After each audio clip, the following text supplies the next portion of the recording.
High school girls tennis teams hit the courts today in the second round of the section tournament. Let's start with the number 1 seed, the Mayo Spartans. The Spartans hosted the number 8 seeded Northfield Raiders. For the singles competition, here is Spartans' Claire Loftus taking on Northfield's Maya Richardson. And in doubles, Raiders' Elsa Mitchell and Kate Sand face Spartans' Anna Medina and Keely Ryder. We are still waiting on the final from this match. And the 2-seeded Century Panthers hosted the number 7-seeded John Marshall Rockets. In singles, Panthers' Zoe Zhang hit the court against Rockets' Ajna Belik. And for doubles, Rockets' Aubrey Aikman and Kendra Kempmeyer took on Panthers' Mei Yu and Taya McEachern. The Panthers are moving on, beating the Rockets 6-1. Let's take a look at the rest of the bracket. The 4-seeded Owatonna Huskies knocked off the 5-seed, the Stewartville Tigers, 5-2. The Huskies will face either the number 1 seeded Mayo Spartans or the 8th-seeded Northfield Raiders in the semifinals. And the Century Panthers advance to face the 6th-seeded Lakeville North Panthers or the Lakeville South Cougars. The semifinals and finals are on Tuesday. High school volleyball teams hit the hardwood tonight, and we had a Med City battle between the Century Panthers and the Mayo Spartans.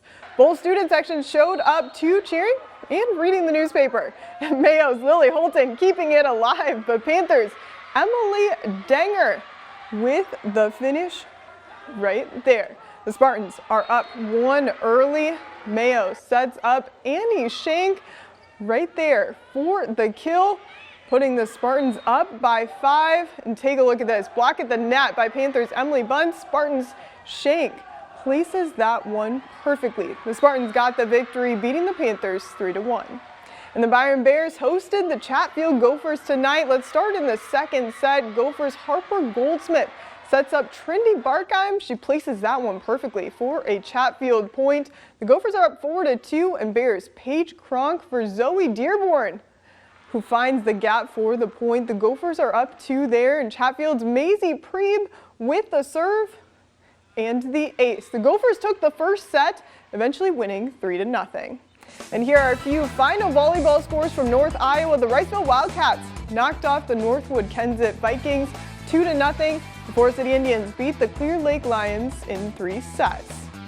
And speaking of those license plates, I'm not there yet. High school soccer teams kicked off tonight. I have the Loons coming up soon. The Lord Eagles girls squad hit the road to face the Byron Bears. And the Bears came out hot tonight in the second half. Byron with the corner kick here. Peyton Benassi makes contact, but the Eagles defense is there for the block.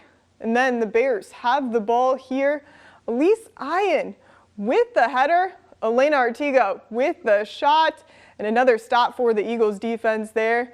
And then we've got the corner kick for Byron. Leah Elavsky finds the back of the net right there. The Bears shut out the Eagles 6-0. On the boys' side, the Mayo Spartans got yet another win, beating the Owatonna Huskies 2-0. The Stewartville Tigers knocked off the Caledonia Warriors 6-1. And now let's get to the license plates. You may want a Loons license plate. In Major League Soccer, Minnesota United clinched a spot in the 2024 MLS Cup playoffs last night. The team played Real Salt Lake last night, and it ended in a draw without either team scoring a goal.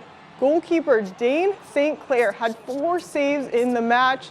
Minnesota United are unbeaten in 3 consecutive games and have won 4 of their last 6. The team faces Vancouver on Saturday at 6:30